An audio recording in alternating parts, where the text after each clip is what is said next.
Varicose veins కి సరైన చికిత్స కోసం సంప్రదించండి ఎవిస్ హాస్పిటల్. నమస్కారం. కార్తీక పురాణం 30వ రోజు పారాయణలోకి వచ్చాం. చూస్తూనే 30 రోజులు తిరిగిపోయినాయండి.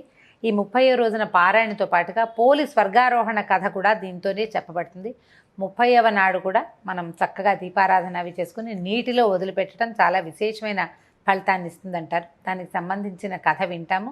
ఇది ఒకరోజు ముందే తెలుసుంటే పొద్దున్నే దీపారాధన చేసుకోగలం కదా అని భావించే వాళ్ళందరూ కూడా ఇప్పుడు కూడా చేయొచ్చు, ఈ రాత్రికి కూడా చేయొచ్చు అని తెలుసుకోవచ్చు. మనకేం ఇబ్బంది లేదు, ఈ పూట కూడా చేయొచ్చు అన్నమాట. సూతప్రోక్తమైన విషయాలను వినినటువంటి ఋషులు, ఓ మునిరాజా, రావి చెట్టు ఎందువలన అంటరానిదయ్యింది, అయినప్పటికీ శనివారం నాడు మాత్రం ఎందుకు పూజనీయతని పొందింది అని ప్రశ్నించగా సూత మహాముని ఇలా సమాధానం చెప్తున్నారట. రావి చెట్టు గురించి పూర్వము క్షీరసాగర మథనంలో లభించిన అనేక వస్తువులలో లక్ష్మిని, కౌస్తుభాన్ని శ్రీహరికి సమర్పించి తక్కిన సంపదనంతా దేవతలు తీసుకున్నారు. శ్రీహరి శ్రీదేవిని వివాహం చేసుకోదలిచాడు. అయితే శ్రీదేవి, ఓ నారాయణ, నాకంటే పెద్దది నా అక్కయ్య ఉంది, ఆ జ్యేష్ఠకు పెళ్లి కాకుండా కనిష్టనైన నేను కళ్యాణమాడడం ధర్మం కాదు కదా, ముందు ఆమెకై మనువు సంకల్పించమని కోరిందట. ధర్మబద్ధమైన శ్రీదేవి కోరికను మన్నించినటువంటి విష్ణువు ఉద్దాలకుడనే మునికి జ్యేష్ఠాదేవిని సమర్పించాడు. స్థూలవదన, అశుభ్ర రదన, అరుణ నేత్రి, కఠినగాత్రి, బిరుసు శిరోజాలు కలిగినటువంటి జ్యేష్ఠాదేవిని ఉద్దాలకుడు తన ఆశ్రమానికి తెచ్చుకున్నాడు. నిరంతరము హోమధూమ సుగంధాలతోటి వేదనాదాలతోనూ నిండిన ఆశ్రమాన్ని చూసి ఆ పెద్దమ్మ దుఃఖిస్తూ, ఓ ఉద్దాలక, నాకు ఈ చోటు సరిపడదు.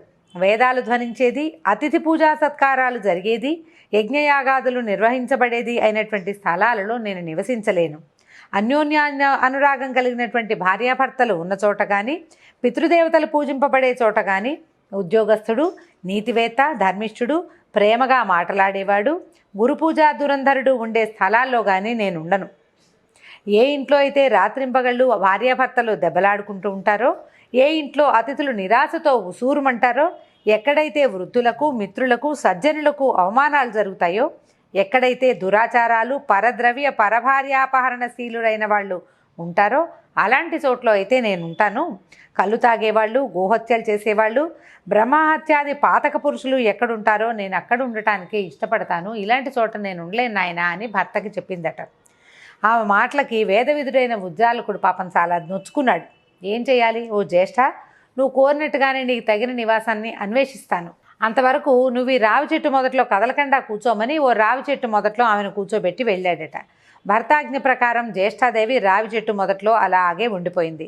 ఎన్నాళ్ళకి ఉద్దాలకుడు తిరిగి రాకపోవడంతో పతివిరహాన్ని భరించలేని పెద్దమ్మ పెద్ద పెట్టున ఏడవటం మొదలుపెట్టిందట.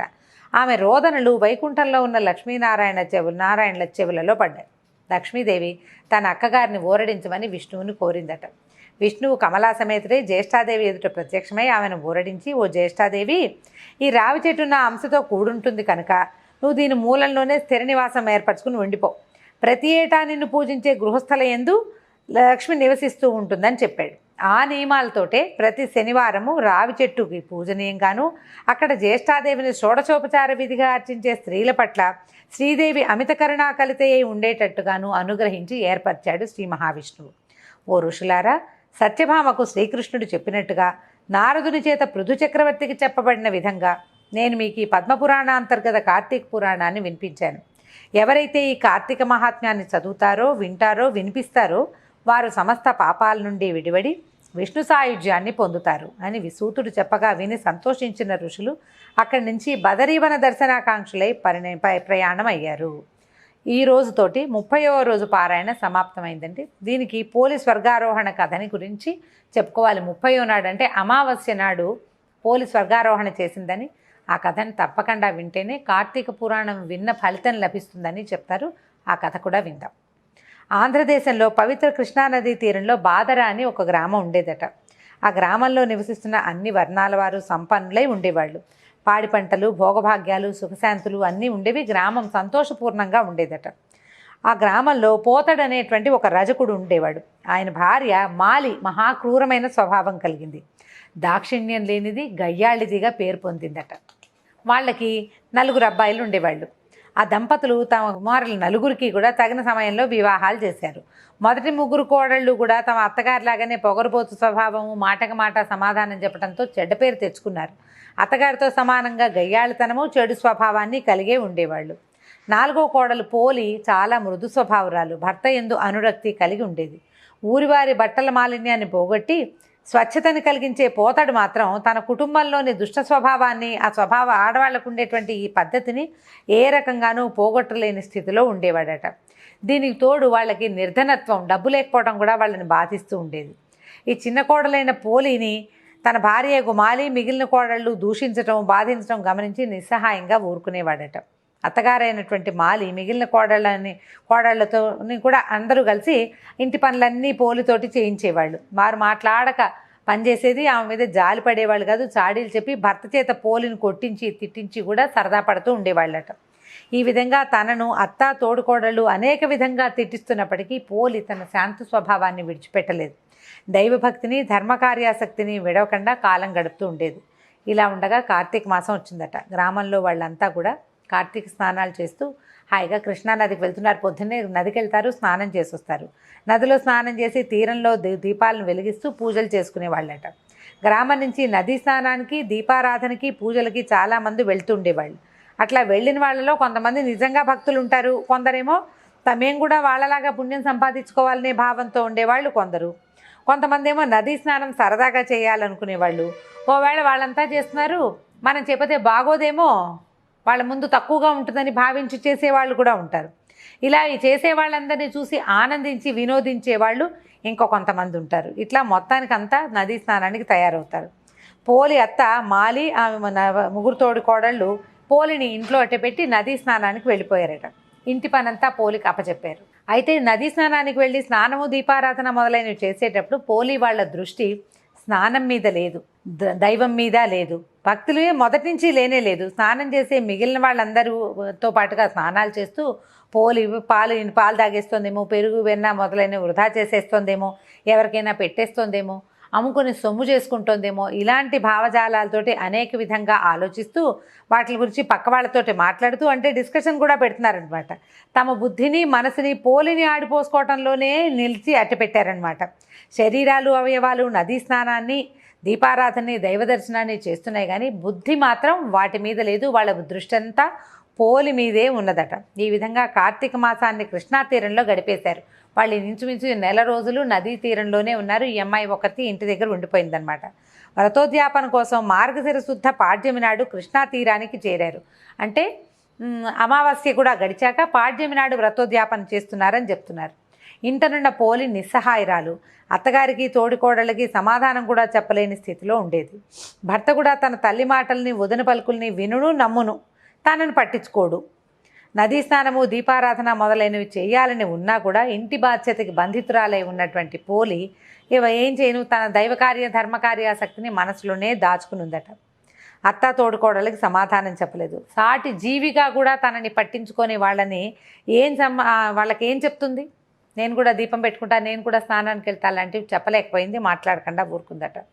అయితే ఆ ఇంట్లో పనులు చేసుకుంటూ దేవుణ్ణి తలుచుకుంటుందట. దీనరక్షక గోవింద జనార్దన స్వామి దీనబంధు, నేనేం చేయగలను, అశక్తురాల్ని, నిస్సహాయురాల్ని. నా అత్త తోడుకోడళ్ళు నన్ను విడిచి నదీ తీరానికి ఎగి స్నాన దీపారాధన మున్నగువి చేయగలుగుతున్నారు. వాళ్ళ వల్లే నాకు కూడా పుణ్యం సంపాదించుకోవాలనుంది, భగవంతుని పూజించుకోవాలని ఉంది. నేనేమి చేయలేకపోతున్నాను. పవిత్ర నదీ స్నానం లేదు, స్ఫూర్తినిచ్చే దీపారాధన లేదు, మనసుకు ప్రశాంతతనిచ్చే దైవ దర్శనము, పూజ, పురాణ శ్రవణము అవి అసలు లేవు. ఏం చేయాలి, నాకు ఎట్లాంటి గతి కలుగుతుందో, నేను ఎంత దురదృష్టవంతురాలనో కదా అని పరిపరి విధాలుగా భగవంతుణ్ణి తలుస్తూ ప్రార్థిస్తూ ఉండేదట. ఇట్లా భగవంతుణ్ణి మనసులో ధ్యానం చేస్తూ తన పరిస్థితికి లోబడినటువంటి పోలి ఇంట్లోనే పొంతలో ఉన్న నీళ్లతో స్నానం చేసింది.